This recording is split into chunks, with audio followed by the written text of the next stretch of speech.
Business owners prepare invoices manually, and it takes a lot of time for them to be able to prepare the invoice manually. The reason is that they do not want to waste time on any software or spend a lot of money buying any software purposely for invoice generation. In this video, I will teach you how you can use Microsoft Excel to generate an automated invoice generator, which will look like a professional invoice generator. I believe you follow me in this video as I teach you how you can generate an automated invoice generator using Microsoft Excel. So open your Microsoft Excel and then have a template like this. You can just format it for it to look like this. If you have another way you want to format your Microsoft Excel, you can do it. But you just need to have the quantity, the description, unit price, and the amount as the columns in your invoice. And if you don't know how to format an Excel sheet or a spreadsheet for it to look like this, I have a video or a playlist that teaches you the basics of Excel. You can visit the playlist on my YouTube channel. You search for Excel Ease. You can find it. In this tutorial, I'm going to teach you how you can generate an automated invoice generator. So I have all these here. Okay.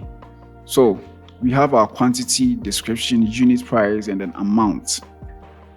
So we want us to be able to select the specific item or description. So the description means the item or the product. Okay. So when we select the specific description and we show the quantity, the unit price will appear, and then the total amount will also appear here.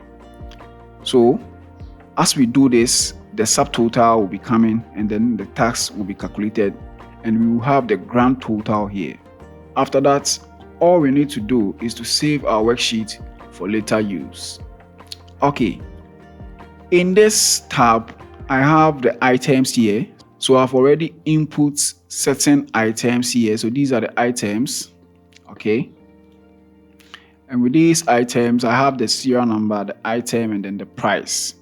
So as I said, I want us to have the items here. So we should be able to select the item. So here we are not going to type the items by ourselves. We will need to select them, and then we'll have the unit price. We will bring the quantity, and then the amount will be calculated here. Let's do this. So for us to bring the item here, so make sure this cell is active. So in this active cell, we are going to create a drop-down list in that active cell. So for us to be able to do this, we will go to the data tab. So on the data tab, we'll go to data tools. So on the data tools section, you would see data validation. So on the data validation, you click on the drop down, and then you click on data validation. So there will be a pop-up window. In this window, you will see validation criteria. In the validation criteria, you will see allow. So in the allow, we have any value. Let's change the any value to a list. So with the list, you can see source here. So with the source, you can type them manually. So I can say maybe mango, comma, pawpaw, comma, and then banana. Okay. But here, I want us to use the list from where we have the products and their prices. So I want us to click on that tab and then select these lists. So I'll just drag down so that whenever I add another item, it will show in the drop down.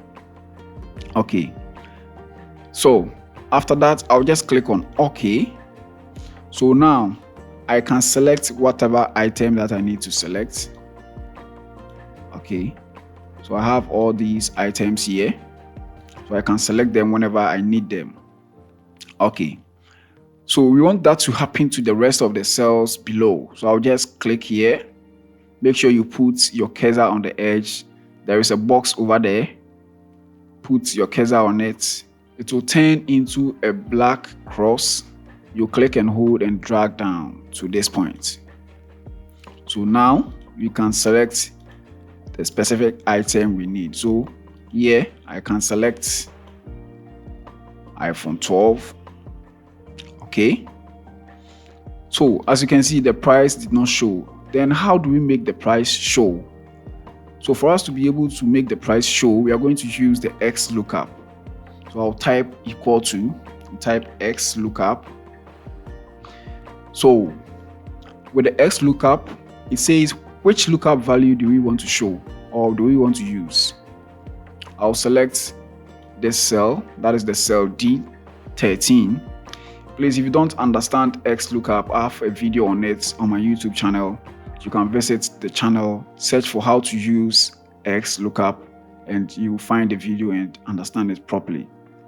Okay, so I'll bring my comma and says what is the lookup array. So the lookup array is in sheet 2. So I'll go to sheet 2 and then I'll select this column. So this column is the lookup array I want to use. I'll press on the F4 to make the selected range absolute. Then I'll bring another comma. And then the next thing is the return array. So the return array is the value which we want to show whenever the lookup matches. So we want to show a price of a specific item selected whenever the lookup matches. So I'll select this price, then I'll press on F4, comma, and it says if not found. So if not found, I don't want us to show anything.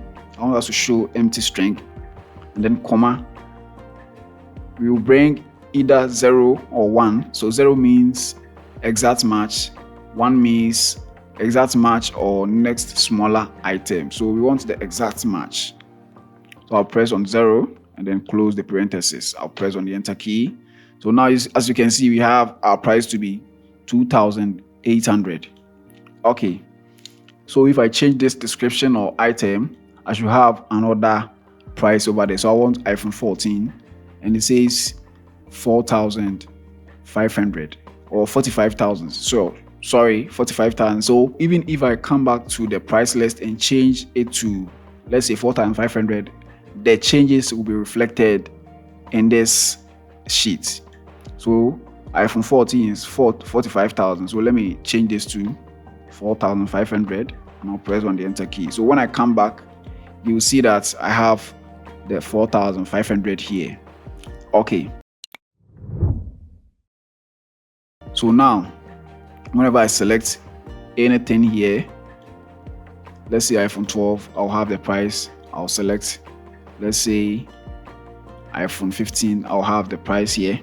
But the reason I'm not having the price here is that I was supposed to fill up to this side so that I can have the price. So as you can see, now I have the price for iPhone 15. So whenever I select anything, I'm supposed to have the price.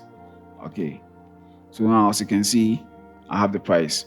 So now we want us to be able to have the total amount. That is the price of the item times the quantity of the item. So here I'll say 1, then I'll say 4 for this, and I'll say 2 for this. So let us have a formula over there. So for the formula, you say the price times the quantity. That will give us the total price. So whenever I click and drop down like this, I'll have the price of the rest of the items that I've done. But I want to have the same for the rest of these cells. So even if I have another item to do, I'll just type the quantity of the item. So I'll say 5, then I'll select the specific item. So I want us to buy MacBook Air M1. So you can see the price here and then the total amount here. Okay. So if you want to be able to change the format of these numbers into a CD or a currency formatted value, this is how you're going to do it. You select all this. So let me select from here to here. You right click and you go to format cells. So in the format cell, you just go to the custom, and then in the custom, you can create a custom for yourself or a custom value for yourself. So here you can just say the CD. So I'll just insert the CD sign or the CD symbol. So the CD symbol, and then hash hash comma hash hash hash, and then dot 00. So this will give me a currency formatted value. Okay, so that's how it works. So now we have our values, that is the total amount here, the unit price. So if you want to add another one, so we can just say we want 2 of this item, then you select the specific item. So I want us to select, let's say, series 6, and as you can see, we have the unit price and then the total amount here. So with the subtotal, we will just add all these. Okay, we will sum them up by using the sum function. Okay, so I'll select from here to here. So because anytime we add another item, it should be added onto the summation. Okay, so I'll press on the enter key. So now we have the subtotal here, and then the tax. So the tax is 10%. Okay, so we said 5%. So the tax is 5% of the subtotal. Okay, so we press on the enter. Now we have our tax here. So the total or the grand total will be the sum of this and this. So I'll close the parentheses and then I'll press on the enter key. So now the grand total will be 81,165 Ghana cedis. Okay, so by using this, we've been able to generate or create an automated invoice generator. So in the next video, I'll teach you how you can make these zeros appear whenever you have nothing here or here. So these zeros will appear. I'll just give you a formula which you can use to make these zeros appear whenever you don't have any quantity or a description here.